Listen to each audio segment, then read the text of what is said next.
tell bartenders that should have been stirred.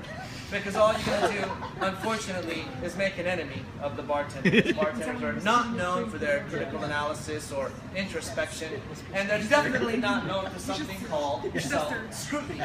And although self-scrutiny is the methodological hallmark of all good science, it's largely lacking in the bartending sciences, with present company notwithstanding. But here's the rule. Juice, shake, otherwise stir. And seriously, my staff pulled me aside one day. They're like, yeah, Shawn, why don't you say that?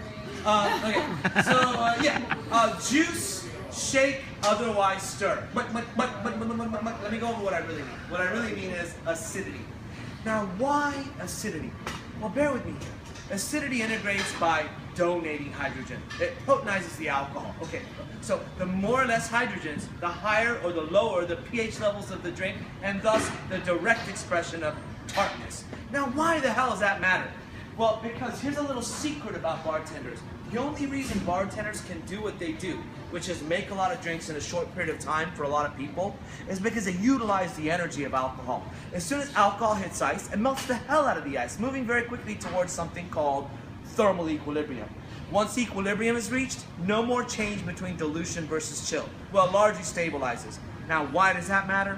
Well, because the solubility and the temperature of the environment the acidity is in affects how it integrates and thus expresses itself, and it doesn't integrate well in that low energy, cold, dilute environment of equilibrium.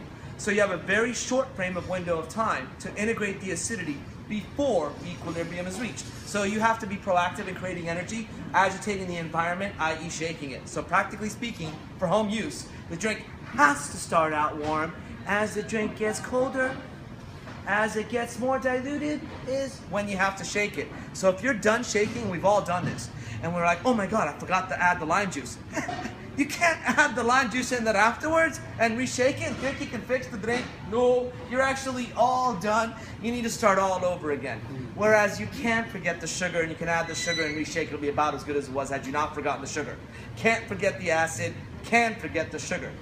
Let's bring this home. Those of you that have vodka and gin in your freezer, and you're making citrus cocktails with that very cold vodka or gin, you're hurting your citrus cocktail making endeavors. Now, who here drinks vodka martinis? I want to make you feel better in these small enclaves of the craft cocktail movement, which is all this knowledge and culture is disseminating. But San Francisco is like the Hollywood of the cocktail world, right? The vodka martini drinkers feel bad because bartenders, mixologists are giving them a hard time. Vodka martinis are the exception, the spirituous cocktail more than any other that may very well still be shaken.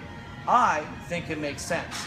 The reason why is vodka doesn't have depth and complexity to hurt by shaking it. So you shake it to kill the, to numb your palate so you don't get the burn.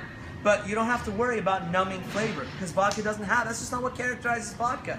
But there is a big movement towards stirring vodka martinis. You should be familiar. You can practically tell the political views of the bartender depending on whether they shake or stir a vodka martini. Now, bartenders, I tell them, you know what, ask the customer whether they would like it shaken or stirred. Because regardless of how the customer responds to that question, the customer feels better about themselves. Vodka martini, please. Would you like that shaken or stirred? And in San Francisco, you may very well get a response like, oh, I'm so glad you asked, yes, definitely stirred.